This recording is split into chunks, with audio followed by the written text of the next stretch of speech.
Welcome into the Indiana football reaction show on HoosierIllustrated.com. I'm your host, John Alden. Alongside with me, I've got Dustin Schutte and former Indiana wide receiver Mitchell Paige. And we also do a podcast called Out of Touch. So welcome in, guys. And we're going to talk a little bit about Indiana's Week 1 season opening loss to Ohio State. Lost at home 23-3. And I tell you what, I'm going to give the floor to you guys here in just a second, but I think the biggest takeaway is that, at least off the bat, is that a lot of people are just surprised that Indiana's defense were able to just, I guess, hold Ohio State to a number that they haven't seen, I think, since 2017 is the number that I could be mistaken.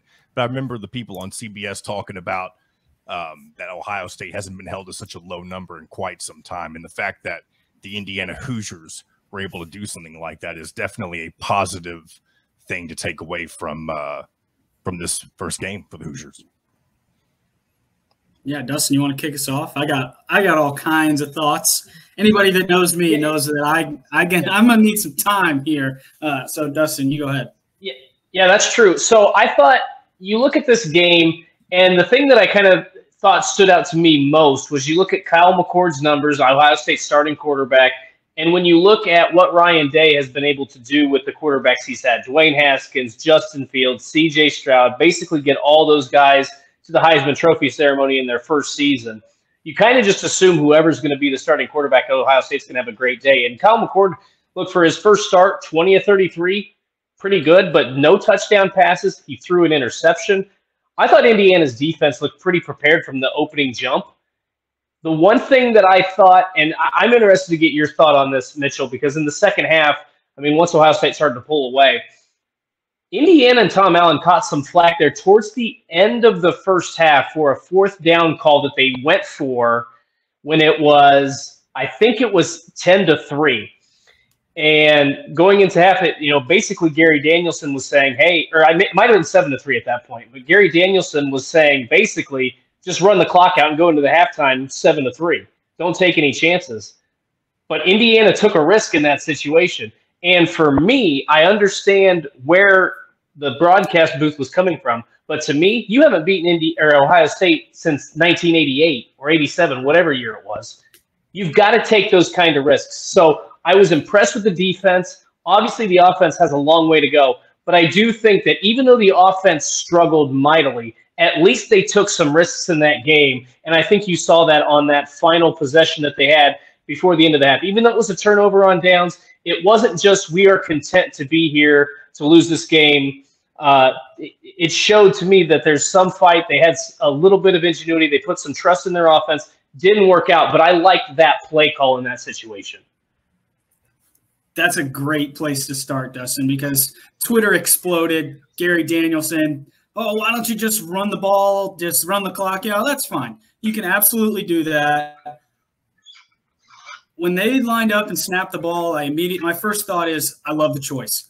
And then when this is a little analytical, but when you look at the concept that they were running, all it is you saw man-to-man on the three receiver side on the outside. So all they're trying to do is run a pick play for the guy on the inside. It's like 3 yards is all they need. And to do that, the outside guy has to bring his man with him, because when you look at the play, it's not the guy that's man on the third guy that makes the play. He goes in too early, doesn't go outside to pick both defenders. He goes inside on his release, lets his man get his eyes to the quarterback, sees the pick place coming, and that's why he can jump it. So really, it was just bad execution. That play probably, if run correctly by the number 2 receiver, and I know they're talking about it probably as we record right now in film, if he goes outside, you're going to get the 3 in probably 10, 15 plus. Because once you get outside that contain, the outside guy, outside most receiver is probably running a go, taking his guy with him. You're going to have all kinds of green space. And unfortunately, went inside. Ohio State has really good players. I think we talked about this. I'm not sure any of our guys would start on their team. So that's something I'm going to come back to here in a moment. But you look at the play design, play call, kind of having the cojones to do it in a place 7-3, about to be halftime. Worst case scenario, it's going to be 7-6 if you get that conversion. And maybe you've got some momentum. You take the lead. I don't think I love the call more in the last 3 years than them going for that fourth down. I love it. I'm usually, I ride the waves. When we're bad, we're bad. I'm bad. When we're good, I'm all the way for it. But I thought that play from the offense, allowing two freshman quarterbacks that really have no idea what they're doing. None. That was, how could they? You throw them not just into the fire. That's a blazing inferno with Ohio State. I mean, that's an NFL roster, and you're supposed to, all these people calling for, we want the sling it around. Why aren't they taking shots? Have you seen any of the players at Ohio State? Like, you can't do that. So, I've been wanting to tweet this, so I'm going to say it right here. So the people listening, you're lucky.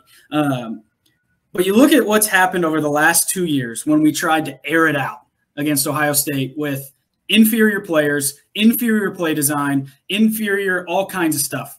Can't block anyone. That's the most important. Couldn't block a soul. We lost by 50. The game was over in the second quarter.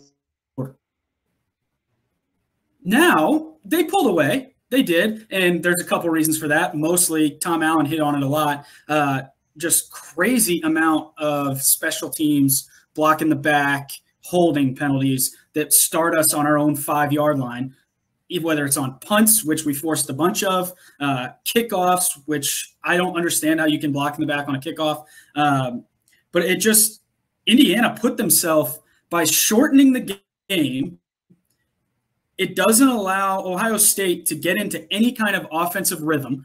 They were sitting on the sideline for an hour at a time, real time. They're just sitting. It allows no rhythm to the game, and it totally plays to Indiana favor.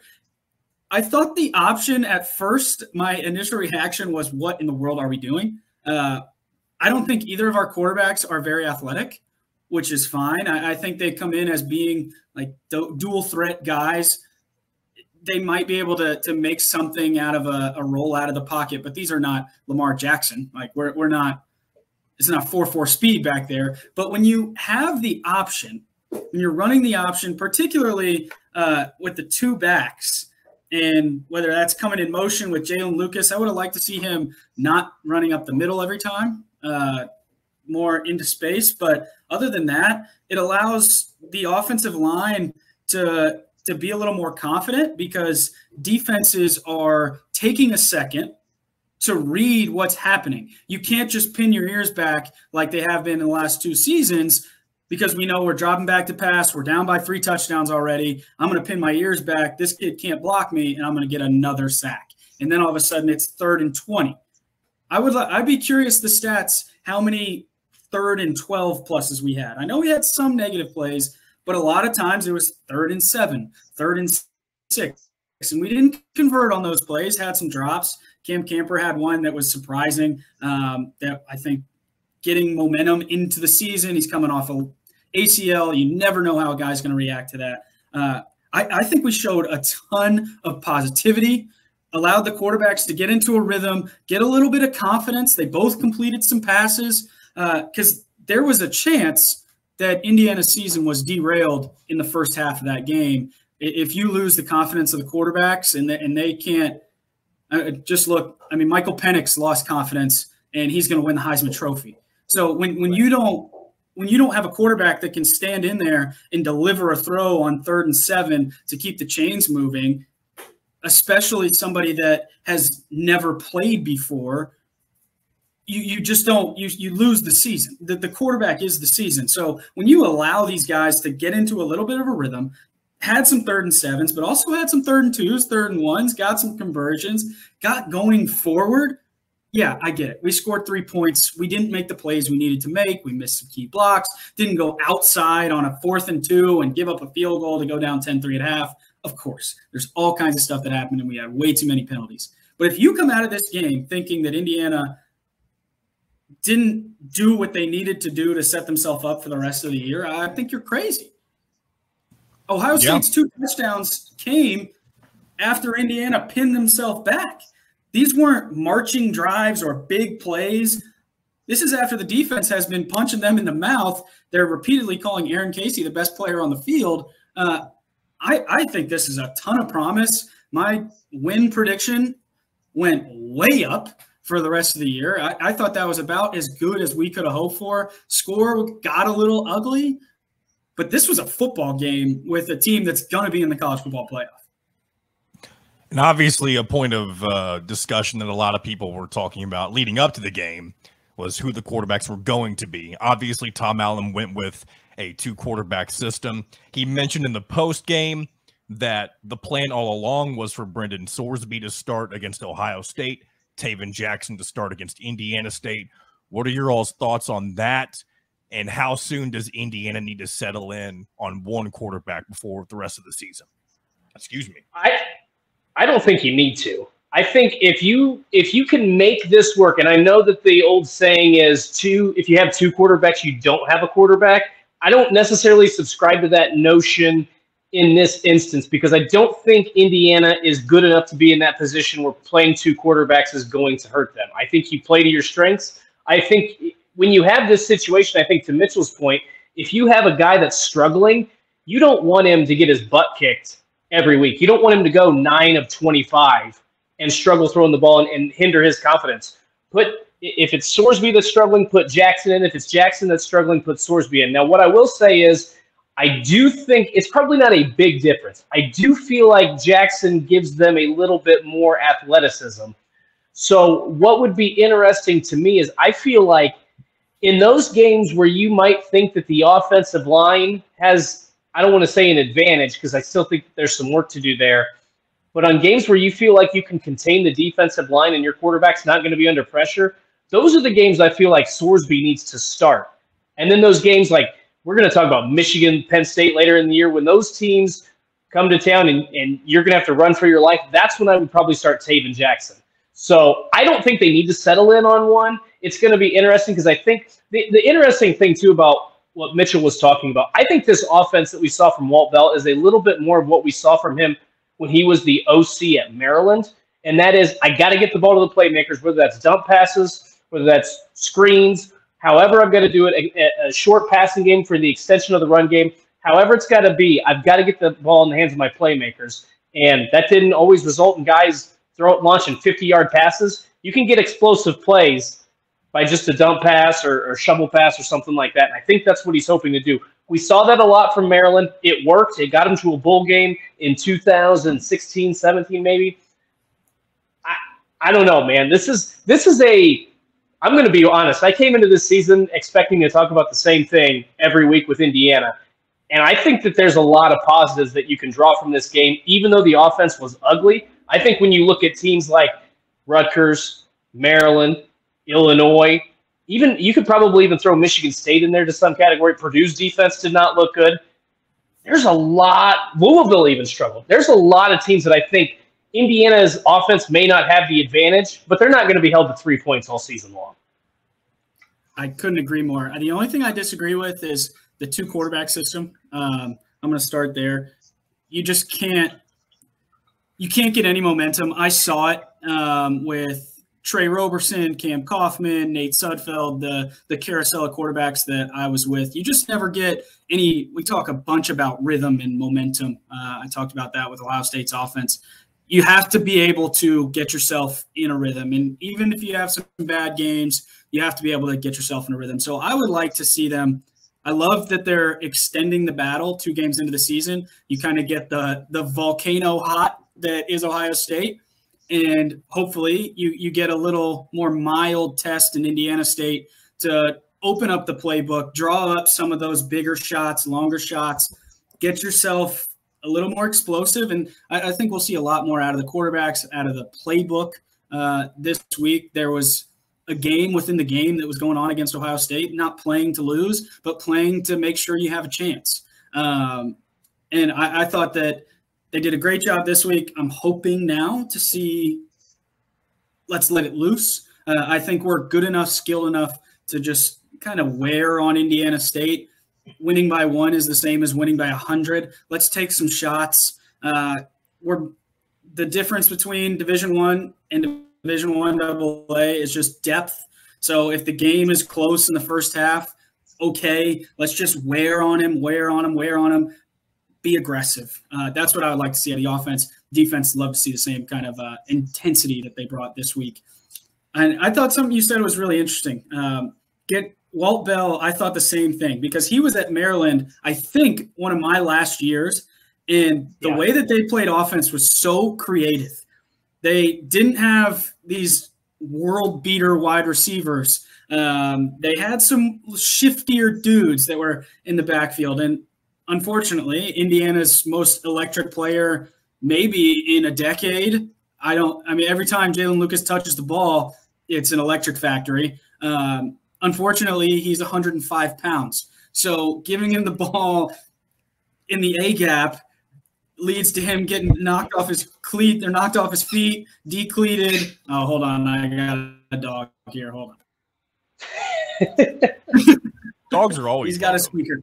Yeah, he's got a squeaker, so I want to make sure that's not going on. But I didn't love seeing – I just felt like I was going through the hole, and I know that's not a spot I want to be in. I'd like to see them, like I said, if we're running the option, let's get him on the pitch. Let's let him use his speed. Let's throw him some bubble screens, get him in the slot, get him the ball quickly in space. But this is not going to be a team that's – they're just not down the field 50 yards at a time team. They're going to have to get the tough catches over the middle, 15, 20 yards. And when I say explosive, that's what I'm hoping to see. I'm hoping to see some play action, draw the defense. They saw a lot of option. They'll be on their toes, ready to come forward, and let's beat them with some play action behind them. But I think, just as you said, man, there's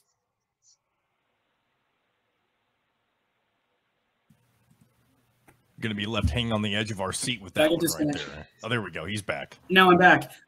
This has been a funny – we're going to be better. This has been quite the ragtag group of dudes tonight. I promise, listeners. We got no Wi-Fi here. We got a phone recording. We got no camera. This is going to get better. It's week 1 for us too. But there's just a bunch of games on the schedule that I had some nerves about, and now I'm looking at licking my chops. I know the players. There's a lot to be excited about. Oh my gosh, I think they're going to smoke Louisville, and now I'm getting excited. But I think 7 wins is possible. Yep, and I'm on the same boat. I don't know that that's what they're going to achieve, but I think if they hit their potential, 7 is definitely on the table, and that seems insane after what we've seen on the field the past couple of years. I don't think many people would have expected people to think that that's realistic, but that's where we're at right now. And you've already mentioned Indiana State. Potential. Do you know? I think their potential is 8 or 9, dude. Do you guys know what Indiana State did in their opener this week? They got beat by 1,000, I think. They got whooped 27-0. So this Indiana State team also has do what? They got beat by a Division I AA team, right? Well, they're also Division I AA. No, I know, but it wasn't like I don't know. Yeah, they didn't play an FBS. Kentucky beat them or something. Yeah.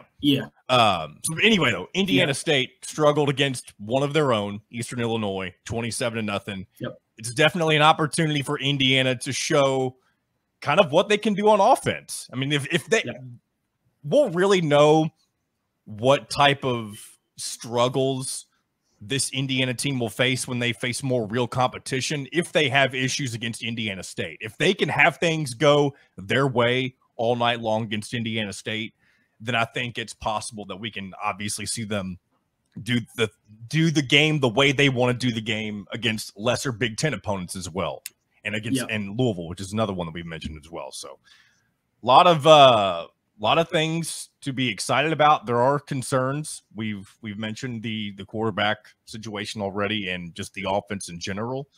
And so, what are any closing thoughts as Indiana heads into week 2 with the Sycamores and Kurt Mallory?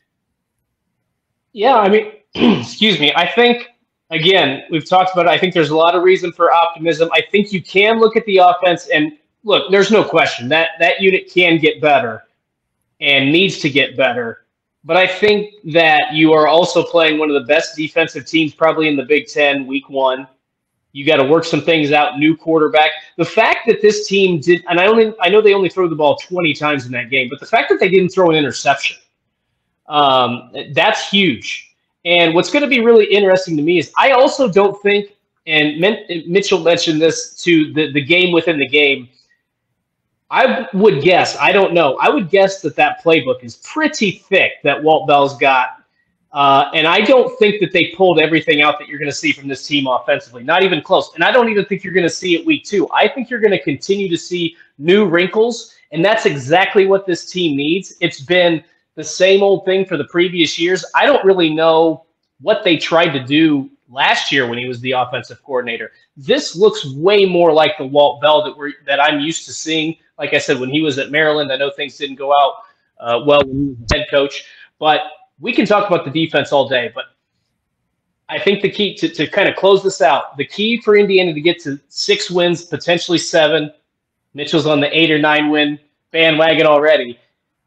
They've got to get the long drives. They've got to get points on the board. I think there's optimism because you've got to give this defense some help. This defense is good enough to get to a bowl game. I think this defense is, to your point, good enough to win 8 games. But it can't be the Iowa factor. They've got to put some points on the board. They've got to have, even if you don't get into the end zone, you've got to have some productive drives. Even that means it's a 45-yard drive, 30-yard drive, but you take 5-6 minutes off the clock. You've got to be productive. I think we can see flashes of that. I'm curious to see how it looks here now that they're not playing Ohio State moving forward. I got one more thing, John, and then you can close this up. Something I saw on Twitter. I love reading Twitter, seeing what the fans are talking about. The biggest thing that comes up is why aren't we throwing the ball? We got 3 points, yada yada. People need to understand that we were absolutely spoiled with Kevin Wilson and Kevin Johns at the helm. There are just not offensive minds that are as creative as those two. There just aren't, and I'm sorry about that. I think what we saw on Saturday was an offensive coordinator that's trying to do the most with the weapons he has. He's not running his system. He's running a system that fits his players. And when you start doing that, yeah, we talk about a 100-page playbook, probably more. I would guess we had 2 or 3 pages. I mean, every play, the pass plays were all very simple, one read throws. It was all option, which is installed in one day. Obviously, you got to get better, but everybody knows the option. We're seeing a coordinator that's working with his guys, looking at what he has. Okay, we don't have the explosive 6'5" speed guy on the outside. We don't have this. We don't have that. We don't have these offensive linemen that can just bully people. So we have to get creative. And it's going to look a little different. We're not going to score 50 like we did 10 or 8 years ago, however long it was that I was there. But we're probably not going to give up 55 like we did when I was there. So it's just a different game that we have to get used to seeing. It's more traditional Big Ten football. And I'm really excited that they're willing to take some of the bumps early from the fans, thinking it's ugly because it is. But I think eventually it'll be effective. Send us home, John. Yep, that's right. A lot of stuff to look forward to for Indiana football. A lot more than people expected. But thanks for tuning in. This has been the Indiana football reaction show on HoosierIllustrated.com. If you enjoy our takes on football, you may enjoy our takes on random things as well on the Out of Touch podcast. So if you enjoy this kind of conversation, be sure to check that out as well on Spotify or YouTube. And we'll talk to you next week.